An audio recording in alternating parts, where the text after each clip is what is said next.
Assalamualaikum warahmatullahi wabarakatuh. Kami dari kelompok 3 ingin mempresentasikan terkait dengan korespondensi satu-satu. Sebelumnya, ini adalah tim kami. Yang pertama ada saya sendiri, Azura Mutia Jasmine dengan NIM akhir 164. Saya Salmani Hayati Saada dengan NIM akhir 007. Saya Alina Jamal Firdaus dengan NIM akhir 108. Kali ini kita akan membahas terkait beberapa poin. Yang pertama yaitu definisi korespondensi satu. Yang kedua, pentingnya dalam perkembangan anak. Yang ketiga, prinsip korespondensi satu-satu. Yang keempat, aktivitas praktis di kelas.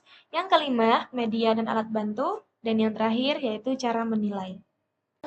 Yang pertama, kita akan membahas terkait dengan definisi korespondensi. Dalam matematika untuk anak usia dini, korespondensi satu-satu adalah konsep dasar yang sangat penting sebelum anak belajar berhitung secara abstrak. Nah, korespondensi satu-satu adalah kemampuan anak untuk memasangkan setiap benda dalam satu kelompok dengan tepat satu benda ke kelompok lain.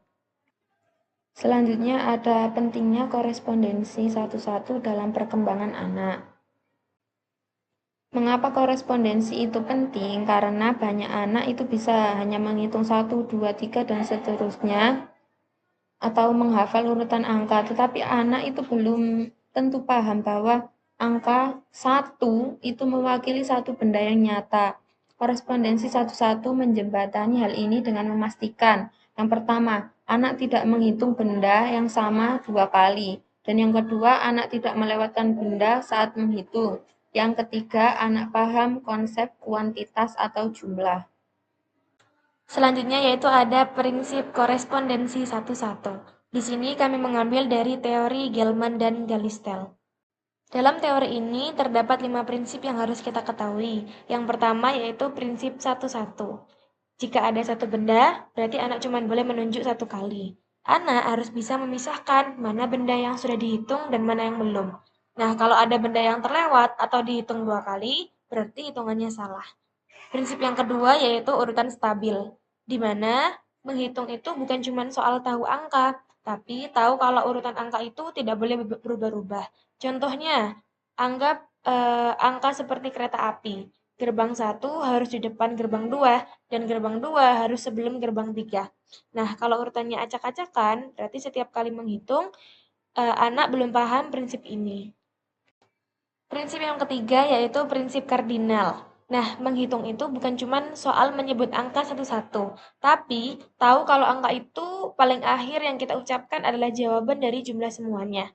Nah, anak yang sudah paham prinsip ini tidak akan menghitung ulang dari awal kalau ditanya. Jadi, ada berapa semuanya? Dia akan langsung menjawab dengan angka terakhir yang dia sebutkan. Contoh, kalau misalnya menghitung apel 1, 2, 3, jika anak ditanya berapa apelnya, dia akan menjawab 3, bukan menjawab 1. Prinsip yang selanjutnya yaitu prinsip nomor 4, yaitu prinsip abstraksi, di mana menghitung itu tidak dipilih-pilih. Jadi prinsipnya sama, baik untuk benda yang bisa dipegang maupun hal-hal yang tidak terlihat.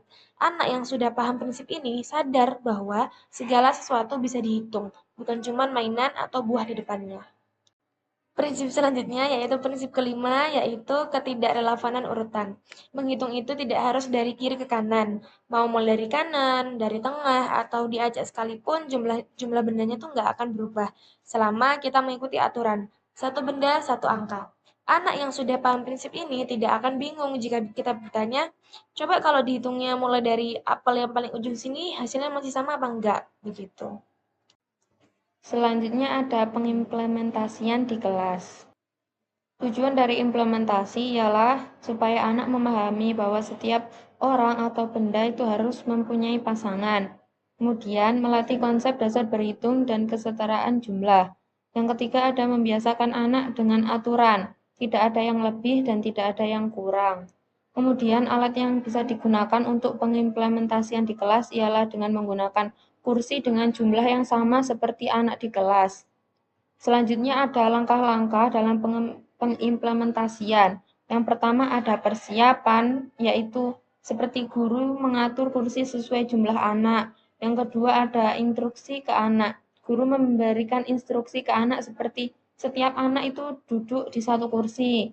Tidak ada kursi yang kosong dan tidak ada satu kursi dibuat untuk 2 anak.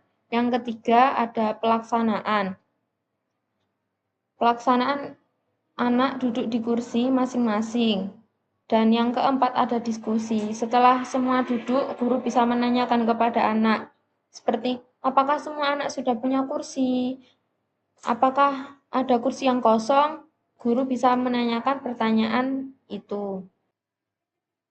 Setelah bertanya kepada anak, guru bisa memberikan penjelasan kepada anak bahwa setiap anak itu duduk di satu kursi, semua anak punya kursi. Setelah semua kursi itu terisi dan tidak ada yang lebih, tidak ada yang kurang.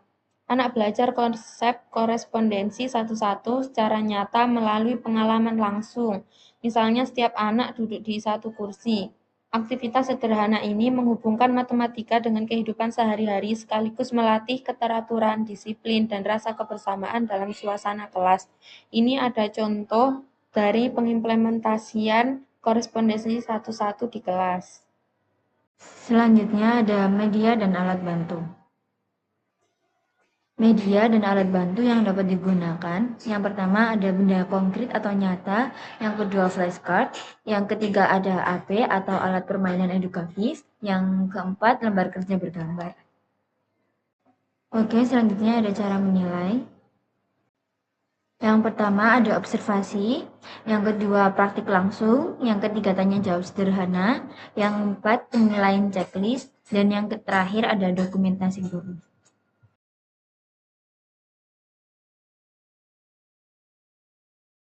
9 hitung Iban. 1. Hitung kawannya ya, Ban. 1. Sentuh kawannya. Sentuh kawannya. 1. 9.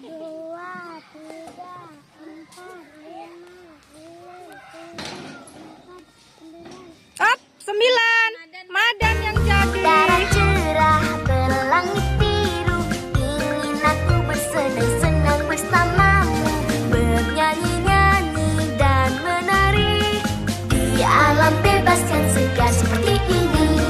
La la la la la, hati sukacita. La la la la la la, hati gembira. La la la la la la, hati sukacita. La la la la la la, hati gembira. Yang terakhir ada kesimpulan dari korespondensi satu-satu. Korespondensi satu-satu adalah kemampuan anak memasangkan satu benda dengan satu angka secara tepat. Kemampuan ini penting sebagai dasar belajar berhitung pada anak usia dini. Dengan memahami korespondensi satu-satu, anak tidak menghitung benda dua kali, tidak melewatkan benda, dan mengerti jumlah dengan benar. Konsep ini juga berkaitan dengan 5 prinsip berhitung. Pembelajaran dapat dilakukan dengan benda nyata, flashcard, dan praktik langsung. Penilaian dilakukan melalui observasi, tanya jawab, dan checklist. Jika dilatih secara menyenangkan, kemampuan ini akan membantu anak memiliki dasar matematika yang kuat, sehingga anak dapat berkembang secara optimal.